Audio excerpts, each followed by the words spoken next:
د روژې مبارکې میاشتې په را رسېدو سره د کندوز ولایت اوسیدونکي په دغه ولایت کې د خوراکي توکو او غلو د بیو له لوړوالي اندېښمن دي. دوی له اسلامي امارت څخه په دې ولایت کې د خوراکي او غیر خوراکي توکو د بیو په کنټرول ټینګار کوي. نرخ نوا تقریبا به پیش از ماه مبارک رمضان یک چیز فرق تغییرات آمده، چون نرخ‌ها بلند شده. او وقت بود نرخ‌ها ما شکر چیز میکنیم، شکر وقت بود 3100، حالا تقریبا شده 3200.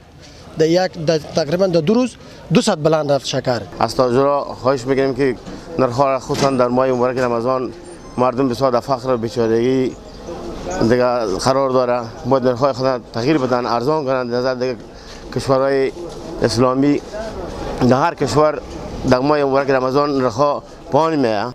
بلخوا بیا د خوراکي توکو پلورونکي هم په دې ولایت کې د ځینو خوراکي توکو په بیو کې د زیاتوالي خبره کوي او د خوراکي توکو د بیو د لوړوالي پړه په سوداګرو اچوي. بلند نکردیم ما خود ما مال ما سابقه بود، دمون نرخ سابق قیمت سودا میکردیم، حالا فعلا دمون نرخ مثلا هر دمون قیمت که پیش سودا میکنیم، حالا دمون قیمت میتیم نخود کیلوی 100 روپیه پیش رمضان میدم، حالا 100 میتیم ولی خرید ما پیش وقت خریدیم ما روغن هم 400 سودا میکنیم. له بغلان لوبیا راځي، من قندوز راځي، له بدخشان لوبیا راځي، لورسد لوبیا راځي. لوبیا لاغه نه مخکې ارزانه او وش فعلا لوبیا له قیمته سوی ده. لوبیا ما اغشته په 210 روپۍ 220 روپۍ.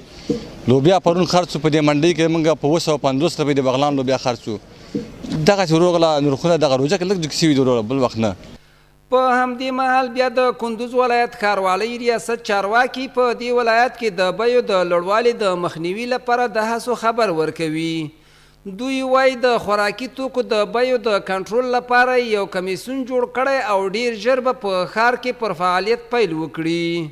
انشاءالله ټولو هیوادوالو ته اطمینان ورکوو چې سر له سبا نه به دغه کمیسیون له خپله کار او فعالیت ته ادامه ورکوي.